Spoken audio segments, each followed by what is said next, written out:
SAGA Egmont presents The Way the Light Bends by Lorraine Wilson, read by Helen Mcalpine. Chapter 1.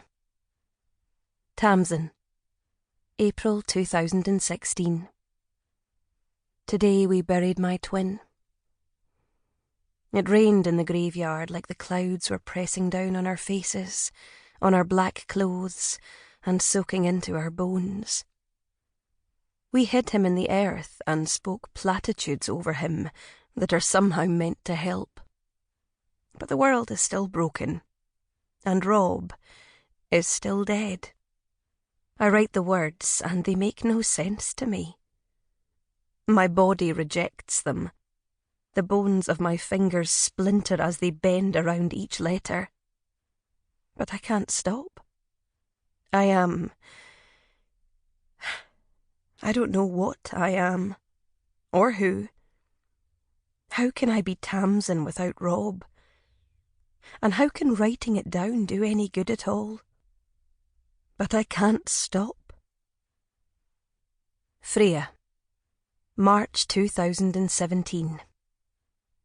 Freya was not angry. She set her phone down on the desk, pushed it away from her with the very tips of her fingers, and held her breath for several long seconds before releasing it. She was not angry at Tamsin, she repeated to herself, and besides, it was nearly 12:30. Pushing to her feet, grateful for the need to move, Freya smoothed her skirt and ran a hand over her hair. From her office, tucked away in the back, she could not hear anything of the shop floor itself, but the screen in the corner showed grey-scale, fish-eyed images of the clothes racks, mannequins in frozen improbability, and the slow hanger-flicking brows of a couple of customers. She would check the new stock before her meeting, she decided, so that she could go fully armed. But the sound of her phone caught her halfway out of the door, and although she knew it would not be Tamsin, Freya jumped for it all the same. It was their mother. "Mum, hi." Freya looked at the clock automatically, stifling a tiny, petty irritation.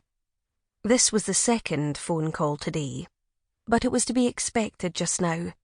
Of course it was, and Freya sat back down. "Hello, darling."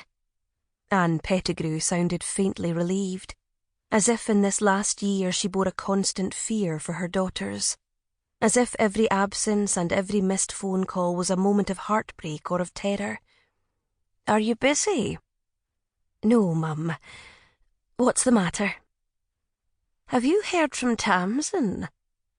"Not yet." The muscles between Freya's eyebrows tightened, and she rubbed a thumb over them absently. "You know what she's like." A pause.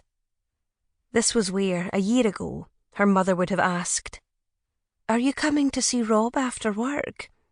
And Freya would say, "Yes, of course." Or perhaps, "I can't tonight, Mum. Rufus invited some friends around for dinner. Tell him I'll be there tomorrow, okay?" They both heard the words in the hissing hollow of the phone line. They both stayed silent, listening to them. It was Freya who spoke first. "She'll be there, Mum." Because the alternative was inconceivable, even for Tamsin. Especially for Tamsin. "I meant to ask," Anne began, leaving Freya's assertion hanging. Freya waited, watching the CCTV as a customer at the till wrestled with her purse and 2 bags. "What, Mum?"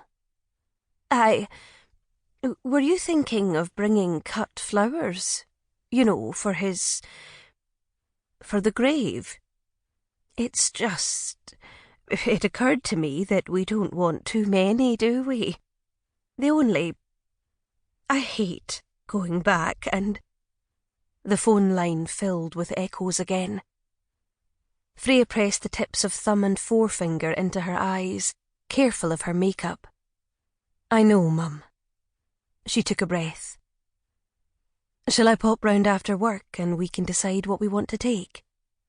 "Oh no, Freya. There's Sample complete. Ready to continue?